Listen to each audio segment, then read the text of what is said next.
The most important week in the college fantasy football season is finally here. Week 12. And for many of you all that are still alive, that means the semifinal round. Win, and you're in the championship.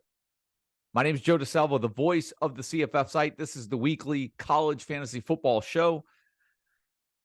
And look, when I say this is the most important week of the college fantasy football season, I really do mean that. If you are in a money league, this is the week in which you have to win to make it to the finals. Most of the leagues out there, you're going to win some sort of prize money for first or second place. And so I say every year, I know I do every single year, this is the week where you have to win, right? There's for two reasons, right? You cannot win the league unless you make the championship, and making it guarantees you a payout. And so all of you guys playing in money leagues, I say it every year. It's almost like a broken record, but this to me is the most important week because you win, you're guaranteed money. And look, this is college fantasy football. It's much different than NFL fantasy football. You build your roster, do as many, make the moves that you need to in order to, build the best lineup possible in the semifinals, even if that means cutting bait with a player that, could be pretty good and come back to beat you next week if one of the owners picks up the player out of the waiver pool. But you've got to win this week. You've got to get to the final week. And like I said, you're guaranteed money. And then you just play the championship based on the matchups for bragging rights. Some of you guys may even reach out to the other owner that's in the championship, wind up splitting the pot and play for bragging rights. I don't know how you guys do it, but if you're playing in a money league, this is the biggie. This is the big week here because you're guaranteed either first or second place. So look, I'm recording this again on a Wednesday night. We've already had MAC games take place, and I know when so much is on the line, you are going to be double, triple thinking your lineup. You've probably had guys already. You've probably made out your starting roster, have probably already made changes. You're thinking long and hard on that. You're looking at the matchups coming up. We're going to go through some of those matchups, some difficult matchups. I'm going to throw out some sleepers out there. We're going to go through the conferences, and I'll kind of point out to you some of the matchups I think that to avoid, some of the ones that I think we need to take advantage of. And then for some of you guys that still may be a little short on talent, maybe you've kind of done a good job building your roster to get to this point. Maybe you're playing a top seed in your league. You're the 4 seed. Maybe you're playing the 1. You need some guys with some high ceilings this week. I've got a list of sleepers, at least one in every conference. I'll throw those out. Maybe you guys with deep rosters can take advantage of some of that. So that's what we're going to do. We're going to go through week 12 conference by conference like we have. Look, we don't have many shows left. This is the second to last show of the college fantasy football season. We're still going to do some shows, leading up to bowl season. Maybe even do some review shows as well. Try to get Mike in here when things all the writing kind of dies down a little bit. But I know he's trying to get all the write-ups done for this week. I should have this up on the website by early Thursday, and then the projections, the weekly player rankings, and all of his DFS write-ups are still to come, guys. And look, let me say this. I don't know if I say this enough. Even you guys in season-long leagues that do not play DFS, if you do have the Heisman package and you do get access to Mike's write-ups, those write-ups are really good as well when you're trying to make some decisions on players. Week by week, he does a lot of writing at the end of the week, and sometimes some of those nuggets that he throws out will help, even though you don't play DFS, will help you in lineup management. So consider that if you do not have the DFS write-ups for this year. I do think that they're useful even in season-long leagues. Mike goes into a little bit of depth on some players, gives you some nuggets, some stats on some teams, individual players, matchups, and I think those insights as well are valuable in the season-long leagues as well. But let's get into it. Week 12's here, semifinals. Let's start with the group of 5 like we have in previous weeks. And, I don't know if this show is going to take long. I've got a whole page here full of notes. It seems like I've got a lot more in the Power 5 conferences. So for you guys that play in P5 only, I think you'll be happy.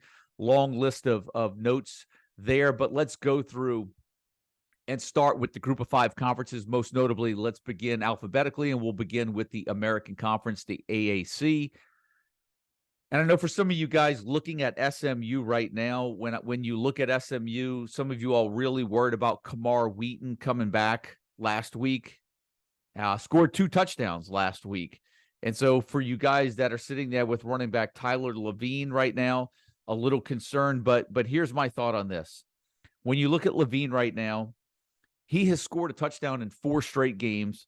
He's gone over 100 yards in back-to-back games. I think he's locked in right there. He may be splitting some reps with Kamar Wheaton, but I think you've got to ride Levine while he's hot. 4 straight games with a touchdown, and I think you've got to ride that to the end. Let's talk about John Rhys Plumlee as well with UCF. Last week, UCF, Tulane couldn't stop UCF last week. John Rhys Plumlee, if you started him, you got one whale of a game out of him. He's going to be an example, and there's going to be some other names on this show that I'm going to throw out where John Rhys Plumlee, to me, is one of those players this week that can make or break you, right? When you look at Plumlee's performance, and this is what I mean by that. There's going to be a few names that we're going to talk about this week where, if you start them, they have a high ceiling, but then on the flip side of that, it's sort of boom or bust, high risk, high reward. So there's going to be a few names we're going to go over, and Plumlee, starting out with him, is probably first on the list because we're in AAC, because you have to remember this, before his game last week, the previous 2 games in which he played, he did not account for 1 touchdown, right? And so they do play Navy this week. Navy's been at least somewhat respectable, and you know that UCF's going to pound the rock quite a bit. And so I think that's the risk that you take with Plumlee. You've got that high ceiling, a guy that can give you 100 yards, 2 to 3 touchdowns rushing on the ground. I think UCF could take advantage of the Navy pass defense this week. I think Plumlee can have a big game in the air as well. But the last thing I want to see is Plumlee have a big passing game, and then they get the ball inside the 5-yard line. And next thing you know, they're feeding the running backs the ball inside the 5-yard line, and then Plumlee doesn't score any touchdowns. And so I think that's the risk that you take with him. He's got that high ceiling, but yet at the same time, if they pound it with the running backs in the red zone, there's a chance. I'm not saying this will happen, but there's a chance that Plumlee could be the Plumlee that you saw the 2 games leading up to last week's performance, in which he went 2 games straight without a passing or rushing touchdown. So Plumlee on the list, the first name on the list of this week's high-risk, high-reward players. And then I want to go with at least 1 sleeper in every conference. And I think for me, just looking at the AAC, particularly for you guys that do not play any type of FCS penalties, I think the name that you have to look at right now is Seth Hennigan, Memphis, with that real easy matchup against North Alabama. And if you're struggling for a quarterback, maybe you're sitting there with a Bo Nix right now, and some injuries are on the horizon. You're not sure what to do. Maybe you play in a multiple quarterback, 2-quarterback league. You're struggling on that second quarterback. Maybe Hennigan's a guy that you could sneak in there in that second quarterback spot with some upside this week in that matchup against North Alabama. Now let's go right into Conference USA. And I think the one thing that jumps out at me with Conference USA is you look at that matchup for Western Kentucky. They go to Auburn, which means all of you with, quarterback Austin Reed, wide receivers Dawood Davis, Malachi Corley. This isn't necessarily the greatest week for you. You're really going to have to consider your options before you're sticking those guys in the lineup. And I can say the same thing for UAB, Dwayne McBride, right? McBride, he missed the first game of the year. Had he not, I know he'd be the nation's leading rusher right now. But he has been lights out, multiple touchdowns game after game after game. He's been at the top of our weekly rankings a number of times this year. The Blazers play at LSU this week. Here's the thing. I still think Dwayne McBride can get 100 yards and find the end zone against LSU. But keep in mind, low ceiling this week. This isn't the week where he's going to bust out the 160 and 2 or 3 touchdowns for you this week. Won't happen this week at LSU. For a lot of you all that really DeWayne McBride has kind of put your roster on his shoulders up until this point, you're going to have to find some production elsewhere because that 160-yard, 3-touchdown game doesn't look likely this week going against that LSU defense. Let's talk about a couple of names, though, where there might be some sleeper potential here. I think the first name we've got to look at is Frank Peasant, running back, Middle Tennessee. He's gone for over 80 yards in each of the last 3 games. Middle Tennessee this week plays a Florida Atlantic defense that's giving up over 180 rushing yards per game on the ground. If you're looking for a sleeper right now in Conference USA, Frank Peasant, you could put him on that list. And then I've got one more for you, because I think when you look at that Louisiana Tech at Charlotte matchup, Charlotte has the 9th worst rush defense in the FBS. And I think Marquise Crosby, running back for Louisiana Tech, could be a deep sleeper this week for you guys in full FBS leagues, maybe searching for, a dark horse flex option. Marquise Crosby's obviously a name, or Marcus Crosby's going to be a name you're going to want to put on your radar. Hopping over to the independents, this one's really kind of short and sweet, because for me, we're only looking at one right now, and that's BYU. And I say that because everywhere from the defense, special teams, all of a sudden, that's an option now for you with BYU. Puka Nacua, he's obviously going to be one of the top receivers on the weekly fantasy list. Again, Jaron Hall, quarterback, is obviously going to be a decent play this week. But, one name we haven't talked about much on the BYU roster, but some things have kind of cleared for him, and he's kind of sitting there at the top of the depth chart right now, and that's Lopini Katoa, the running back for BYU. Last week against Boise, he only had 46 rushes on 12 rush attempts. He did add 21 yards receiving, but right now he seems to be their lead back given all the injuries that they've had. And 2 weeks ago, he carried the ball 20 times for 116 yards and a touchdown against East Carolina. So if you're looking for a sleeper too, Katoa, Lopini Katoa, running back for BYU, going against a Utah Tech defense, I would expect BYU to get a lot of young guys in this game at some point, but that's one of these matchups where all of the starters for BYU may be able to cash in for you by halftime or by the middle of the third quarter, and their numbers will look just as good as if they were playing 4 quarters against a regular FBS opponent. So I think those are some names to look at there. Let's go over to the Mountain West Conference. And the one thing I want to throw out, first of all, before we get into the sleeper, is just, good week for Aiden Robbins right here. He had a big game last week, had a huge run, great matchup this week against that Hawaii run defense. I think Aiden Robbins is a player, running back for UNLV, that you're going to want to get into the lineup this week. And then when we look at sleepers, maybe over in the Mountain West Conference and group in full FBS leagues, I think you have to look at a couple of players. San Diego State receiver Jesse Matthews, he's caught a touchdown now in 3 straight games. Why is that? Well, the change at quarterback that they made, right? Quarterback Jalen Maiden, he's thrown at least 2 touchdown passes now in 3 straight games. And this week, the Aztecs play New Mexico. So that is a really sweet matchup. Maiden can give you some yards on the ground as well.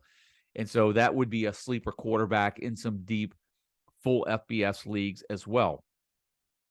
Let's go on over to the Sun Belt, where really quick, one wide receiver, Ali Jennings for Old Dominion. Seems like he's going to be done for the year.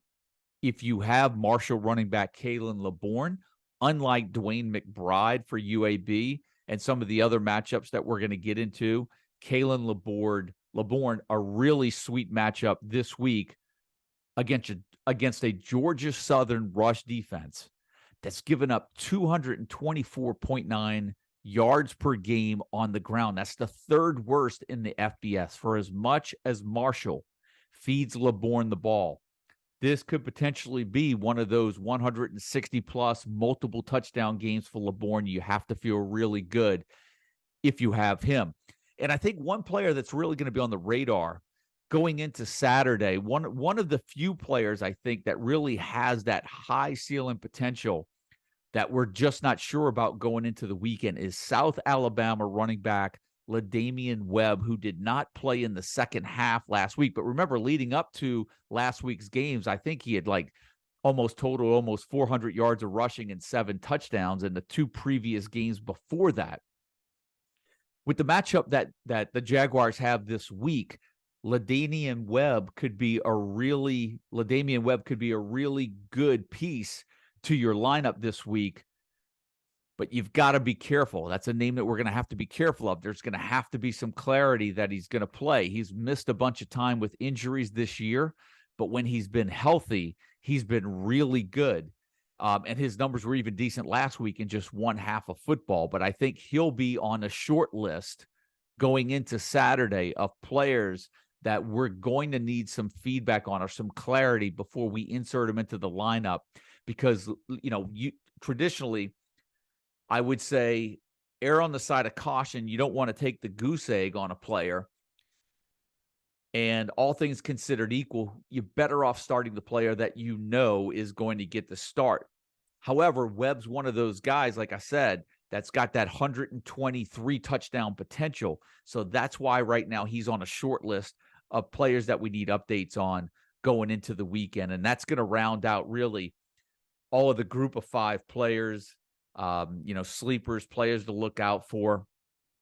But let's go into the Power 5 conferences, where we're going to start with the ACC. Obviously, if you have Florida State running back Trey Benson, that matchup for FSU against Louisiana couldn't come at a better time for you. Trey Benson, 3 straight 100-yard rushing games. Quarterback Jordan Travis has thrown 3 touchdown passes in 3 straight. This is a good matchup to keep those streaks alive if you have both of those players. Malik Cunningham will be a player that we're going to have to monitor as the week goes on. Left last game, I believe it was a throw-in shoulder injury. I'm not too optimistic about him this week, and that's bad news if you've got Malik Cunningham. You'd love to have him for the college fantasy football playoff times, but that injury last week, I'm not optimistic this week, and even the matchup against NC State doesn't necessarily look too appealing to me. So I think Cunningham may actually be more of a sit this week. And then UNC playing Georgia Tech. You have to feel really good if you've got your North Carolina players this week. And let's be honest, I mean, Drake May is as good as he's as good as it gets this year for college fantasy football. But I told you I was going to throw out some sleepers as well. And here's my sleeper in the ACC for you Power 5 guys. Keep in mind, Georgia Tech receiver Nate McCollum has caught 5 or more passes now in each of the last 5 games. He's caught 5 or more in 5 straight games. He's gone back-to-back 100-yard games going into this weekend. He's gone over 100 in 3 of his last 5. Matter of fact, he's caught over 100 yards and a touchdown in his last 2 games, and over 100 yards in a touchdown in 3 of his last 5. That North Carolina defense isn't too good. If you're looking for a sleeper in the ACC at receiver, Nate McCollum for Georgia Tech is your guy this week. Let's go on over into the Big 12. And first, let me just say this and acknowledge this. I've usually picked some of the bigger games, bigger matchups week after week on the show. Last week, finally got one wrong. I thought Texas was going to take down TCU. That didn't happen. Watched that game, watched quite a bit of it. I have some choice words for Texas quarterback Quinn Ewers. I'll save that for the offseason, but we'll see where he fits in going into next year. But he just looked terrible last week in that game against TCU. But let's look at a couple of players in the Big 12 that I really want to focus on. And first, let's talk about Kansas running back Devin Neal, because he's one of the guys that, over the course of this year, it's been, the quarterbacks where all the attention has been in that Kansas offense. But in the last 2 games, Devin Neal has rushed for over 400 yards and he has over 100 yards receiving. So he's got 532 yards from scrimmage in the last 2 games. He has scored a touchdown in 3 of the last 4 games, and I think you have to feel really good with him going against Texas this week, even though it's Texas and Texas defense playing well. Devin Neal right now, if you need a sleeper running back or a sleeper player in the Big 12 conference this week, he's a guy that you want to look at. And then also a player that some fantasy owners may have come off of, maybe you should be on him, and that's the debate going into this week. And we're going to talk about Oklahoma State running back Dominic Richardson, right? He only has this year 1 100-yard game. It was in week 2 against Arizona State. It's the only time he's gone over 100 yards. Again, another one of those players like a John Rice Plumlee that we mentioned earlier in the show. Dominic Richardson could be a player for some of you guys that could be a difference maker in your matchup. He could be the high-risk, high-reward player in the Big 12 this weekend, even though he only has that 1 100-yard game against Arizona State in week 2. With Spencer Sanders playing last week, you have to think he's going to play in this matchup against Oklahoma. How healthy is he? Will Spencer Sanders really want to tuck the ball and run that much? Will they lean on Dominic Richardson in the run game? And here's why Dominic Richardson is that high-risk, high-reward player this week. He's playing against an Oklahoma defense that's given up over 200 yards per game on the ground. That's the 12th worst rush defense in all of college football. I think Dominic Richardson can be a difference maker this week for Oklahoma State, even though he hasn't taken the top off. And he's only got 100-yard performance this week. That, to me, he's one of those high-risk, high-reward players going into week 12. Let's go into the Big Ten now. We're going to talk about Illinois playing at Michigan. And look, this is just one of those weeks, guys. You know, you've got Iowa and Minnesota, Illinois playing Michigan, Chase Brown, Blake Corum. They're both facing 2 decent defenses, but up until this point, the only thing we've got to really keep an eye on is if Chase Brown is actually hurt. I think he had a shoulder injury last week. We'll have to keep an eye on him. But at this point, Chase Brown, Blake Corum, I mean, it doesn't really matter who they play. You have to get those guys in there. It's just the same thing I'm going to say with Iowa and Minnesota. Caleb Johnson, right? Last week, 22 carries, 57 yards, and a touchdown. 2 weeks ago, 22 carries, 200 yards, and a touchdown. He scored a touchdown in back-to-back weeks. And then you've got, on the other side of the football, Muhammad Ibrahim. He has scored 2 or more touchdowns now in 3 straight games, and he has scored a touchdown in every game this year.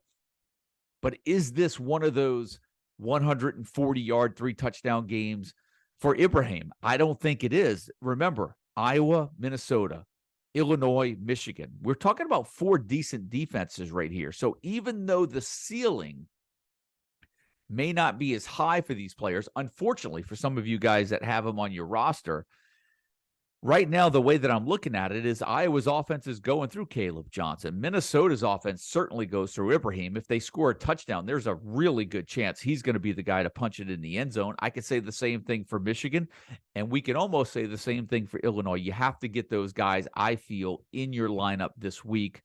Caleb Johnson's really the only name on the list that fantasy owners haven't ridden all year, but you could do worse this week. But if you feel like maybe Caleb Johnson, you need to get him in, maybe you need a flex option. I think, like I said, I think you could do worse at that position. But in that matchup, Iowa versus Minnesota, certainly those are the only 2 names that you're going to have on the board going into that matchup. And then same thing for Illinois, Michigan, Chase Brown, Blake Corum. Now, if you're looking for a sleeper candidate in the Big Ten this week, I think you've got to look at Michigan State running back Jalen Berger. They play Indiana this week. Berger has gone for 80-plus in each of his last 2 games. Indiana's run defense, they're allowing over 175 yards per game on the ground. You parlay Berger's recent success with the statistical with the yards per game that Indiana has given up statistically on the ground up until this point. And I think Jalen Berger could be a nice little sleeper for you guys going into this semifinal week in the Big Ten. Now let's go over into the SEC. And I feel like we've got a good bit here too, right? And so, first of all, let's start with that Alabama-Austin Peay matchup. Because running back Jahmyr Gibbs, he had his ankle rolled up on last week at the end of the first quarter. He didn't play in the rest of the he didn't play at all in the second half in that matchup against Ole Miss. And here's my thought. If you have Jahmyr Gibbs, I just think it's a bad break. We know that Alabama traditionally has run a lot of rotation out in these type of matchups. I don't even know why Jahmyr Gibbs, if he does have an ankle injury, why he would even play. If he plays, then it tells me that it probably wasn't as serious and they were holding him out for precautionary reasons. But I just think in this matchup against Austin Peay, I don't even think Jahmyr Gibbs is going to be worth the risk of rolling him out there because there's so many backs that they can roll into the game that I just feel that if you have Jahmyr Gibbs, this is a week where I think you have to look elsewhere right now going into this weekend. Now, when we look at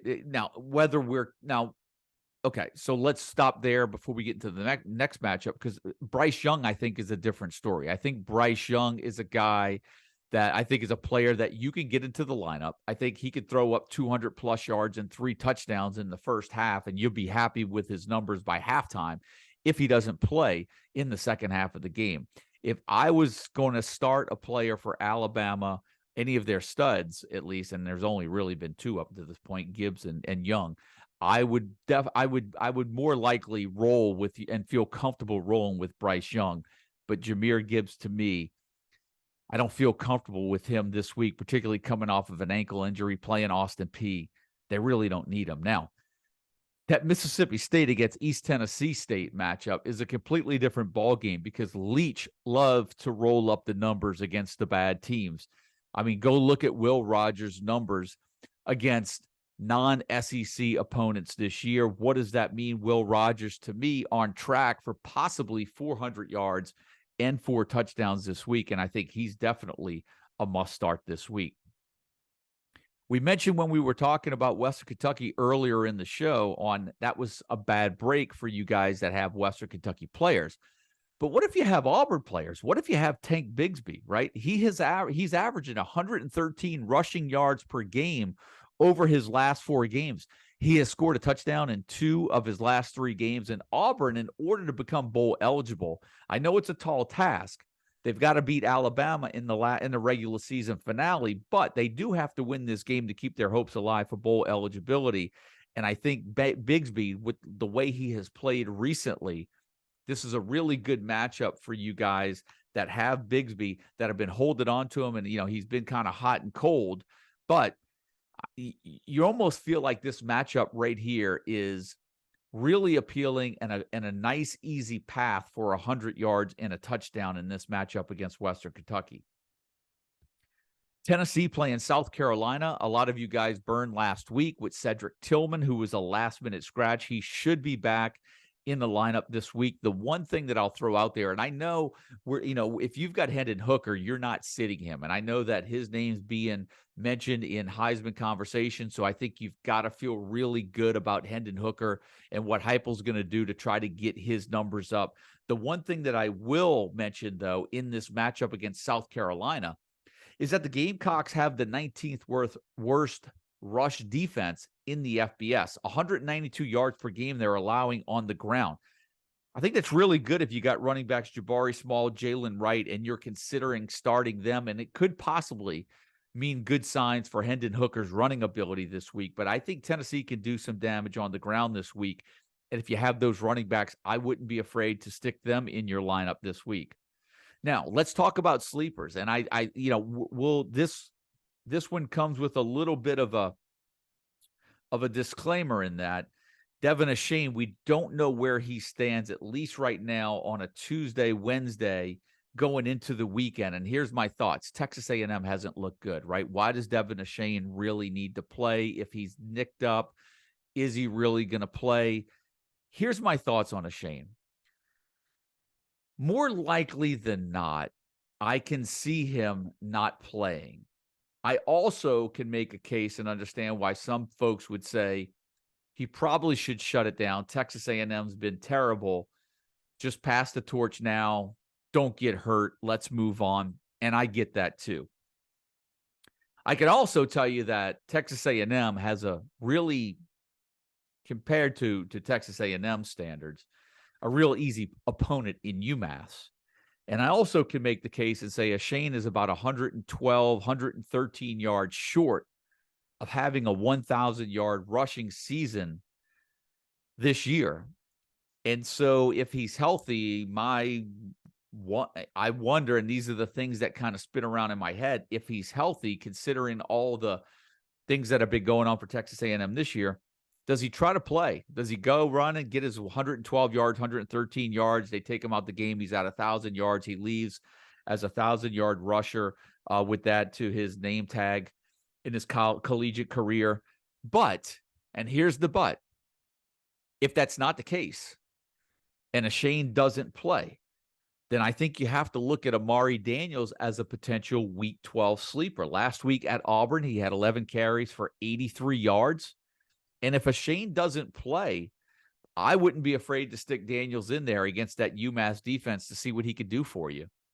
If you're looking for another sleeper in the SEC, and this is a little bit more of a deeper sleeper, I think you have to consider Missouri. I think their defense is a decent play against New Mexico State this week. And I also think you have to look at quarterback Brady Cook. I mean, he threw 3 touchdown passes against Tennessee last week. The week before that, he had 2 rushing touchdowns against Kentucky. They played New Mexico State this week. If he could put the passing and the rushing together, you're looking at a player that has some high potential, a high ceiling this week in that matchup against New Mexico State. He's on the list as well. High risk, high reward players that I think is more of a sleeper play this week. But if Brady Cook can put together the passing game and the running game, remember he ran for 100 yards on the ground as well. So if he can put the rushing and the passing together in this easy matchup against New Mexico State, get the ball, in the hands of Lovett, or get the ball in the hands of some of those other receivers, then I think he has potential to be one of those high-risk, high-reward players, sleeper this week in Power 5 formats. Now, let's go over to the Pac-12. A lot of notes here. Obviously, we've got Bo Nix for Oregon on whether or not he's going to play.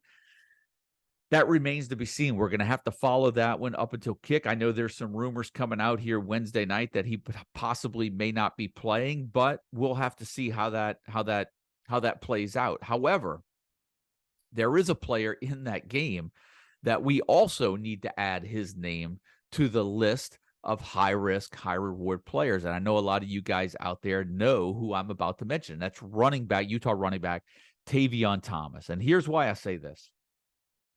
This is where things really get tough for you guys, and you're going to have to make a decision one way or the other. And so I'll try to add a little bit to it and see if it helps. We know he ran for 115 yards in the season opener on the road at Florida. Last week against Stanford, he ran for 180 yards and 2 touchdowns on 22 carries. Other than that game, other than those 2 games, his next best game was 91 yards and a touchdown against UCLA. So that game against Florida was his September game. The game against UCLA was in October, and last week's game against Stanford was in November. He's had 1 good game for each month, 3 good games. And aside from those 3 games, on September 25th, he ran for 60 yards against Arizona State. You throw out the 3 best performances he's had, he hasn't rushed for more than 60 yards in any other game he's made an appearance in. You have to be sure that you want to start Thomas. And for as good as I feel as a play he is this week, and the projection sort of side on that as well, also understand Thomas has burned you a number of times this year. And as long as you understand he's that high risk, high reward player going into the weekend, then you can live with it. But that's one of the decisions you're going to have to make. And there's a number of those in the Pac-12, and I'll even mention another one. Let's go over to Stanford and the Stanford and Cal game. Jaden Ott, okay? Jaden Ott, remember, he had that 274-yard, 3-touchdown performance against Arizona this year. The only other 100-yard game he had this year was against UC Davis, an FCS opponent, where he ran for 104 yards. Much like Tavion Thomas, his next best rushing output has been 70 yards, and that was on October 1st when they played Washington State. Now, the one thing that I will say about Jaden Ott is that he's heavily involved in the passing game. And for all of you guys that are in PPR formats, particularly full-point PPR, Jaden Ott is still a solid play. And this week, Stanford is who they play. Fourth worst rushing defense in the FBS. They're giving up 222 yards per game on the ground. On paper, this looks like a really tasty matchup for Jaden Ott. But remember, aside from that 274-yard game and the 104-yard game against FCS opponent UC Davis, his next best single game performance was 70 yards against Washington State. Add Jaden Ott to the list of the high-risk, high-reward plays that you guys are going to have to make a decision on going into this weekend. The numbers, the way the numbers look, the projections, they're telling us that Jaden Ott is a solid play, but you've got to realize, much like Tavion Thomas, just like John Rhys Plumlee earlier, Dominic Richardson, these are some of the high-risk, high-reward plays that can be difference makers one way or the other, good or bad, in your college fantasy football matchups in Week 12. Now, let's look at another one of those guys, and we're staying in the Pac-12 as Oregon State, Arizona State. Now, I've gotten some emails already. What about Arizona State running back Xavier Valladay? They're playing Oregon State this week. Oregon State, ready for this? 14th best rush defense in the FBS going into this weekend. They're only allowing 107 yards per game on the ground. What do you do with Xavier Valladay? Remember, he has scored a touchdown in all but one game this year. That was on the road at Utah. This isn't Utah's defense. He has 5 multiple touchdown games, and he has gone over 100 yards 6 times.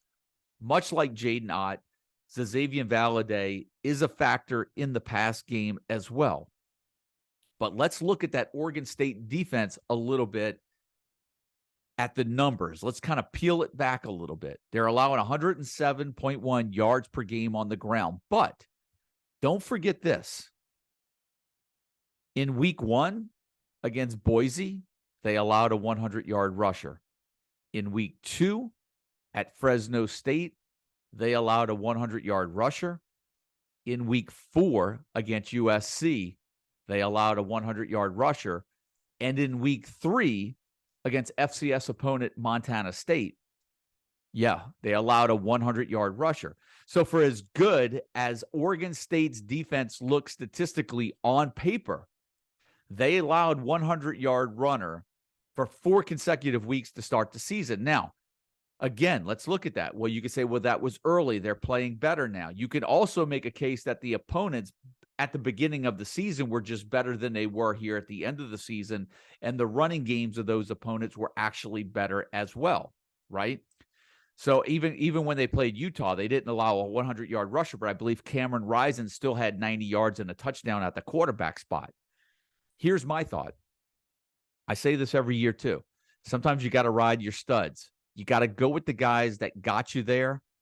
And if you're going to go down, sometimes you got to go down with the guys that got you there. And here's my thoughts on that. For as good as Xavier Valladay has been, he's been very consistent, much like Muhammad Ibrahim, much like Chase Brown, tough matchup against Michigan. When you've got guys that are proven that they can do it against some decent opponents and give you consistent numbers every week, it's hard to leave those guys on the bench, because if they ultimately cost you the matchup by benching them, you're going to regret it all the way until next year. Whereas if you start them and they have a bad game, you just say, well, you know what? They got me there. I wasn't going down. You know, I was falling on that sword. If I'm going down with Xavier Valade in my starting lineup because he's given me 5 multiple touchdown games this year. He's gone over 100 yards rushing 6 times. I'm going down with a play. If I lose because he doesn't perform up to par, I can live with that.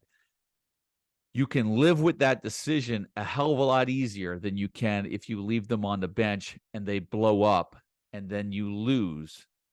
Just thoughts, things that I know that are going through you guys' heads leading up to this weekend, and wanted to give a little bit more context around that Oregon State defense going into the weekend.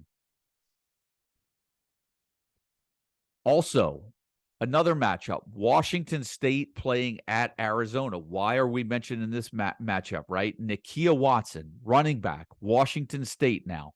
100 yards rushing in each of his last 2 games. He's gone back-to-back 100-yard games, 116 and 3 touchdowns against Arizona State last week. He had 166 and a touchdown at Stanford a couple of weeks ago.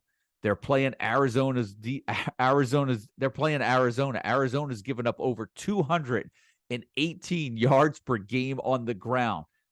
Maybe you had Nakia Watson earlier in the year. Maybe you let him go. Maybe you picked him up off the waiver wire. But this is one of those players where I feel, man, you got him off the waiver wire at the right time. The matchup is there. It's semifinal week. You're looking at back-to-back 100-yard performances, 4 touchdowns in the last 2 weeks, and then all of a sudden they're playing Arizona, a team that's given up over 218 yards per game on the ground. Nakia Watson looks so good this week. I think you've got to get him in your lineup, and then we're going to end it. Well, I don't want to end it yet. I'll end with the sleeper last, but I don't want to go and finish this show without mentioning anything in regards to the USC UCLA matchup. And I say that because I know a lot of you guys are still holding on to Jordan Addison up until this point. And you know, he came in, he caught the first pass, first offensive play from scrimmage, and then he left the game last week. I'll be honest with you guys, for all of you all sitting on Jordan Addison right now, I just said that if you're going to go down with Xavier Valade and die on that sword, the question is, I don't know if that's the same sword that I have for Jordan Addison, because Addison's been out for a while. It's not like Addison all of a sudden has a tough opponent and we're deciding whether or not to start him. You're looking at a guy that really hasn't played in a month. And so you really have to wonder how healthy he really is. We know they didn't need him against Colorado. We knew that he probably wasn't even going to play much. But the question is we haven't even seen him play enough to know that he's even fully healthy, and whether or not he's going to even be productive against UCLA, or he's going to be, or maybe he's used as a decoy. We really don't know. And I have to tell you, after having, if you've got Jordan Addison on your roster and you haven't had him for the past 4 weeks, and you made it this far without starting him, I don't know how you put him in the lineup this week, knowing that you may not get anything from him this week. And I think that's the risk you take with Jordan Addison this week. Obviously, we haven't seen Mario Williams, so even if they say he's healthy to play, I just don't know how you go down with those guys in your lineup, because we haven't seen anything from them for 3, and in Addison's case, 4 weeks. So it's a little bit of a different scenario than the one that I stated before with Xavier Valade. So keep that in mind going into the weekend. And then if I'm going to throw out one sleeper in the Pac-12 this week, let's keep this in mind. Washington coming off of that big win against Oregon on the road. We know that Washington's going to be able to chunk it around the yard as often and as much as they want. They're playing Colorado this week, but they are playing Colorado, who just so happens to have the second worst run defense in all of college football. They're giving up 227.8 yards per game on the ground. If you're looking for another sleeper in Power 5 leagues, Pac-12 leagues, I think you've got to look at Wayne Tualapapa, the running back for Washington. He has scored a touchdown now. He's scored a touchdown in each of the last 2 games. So he's going into this week's matchup.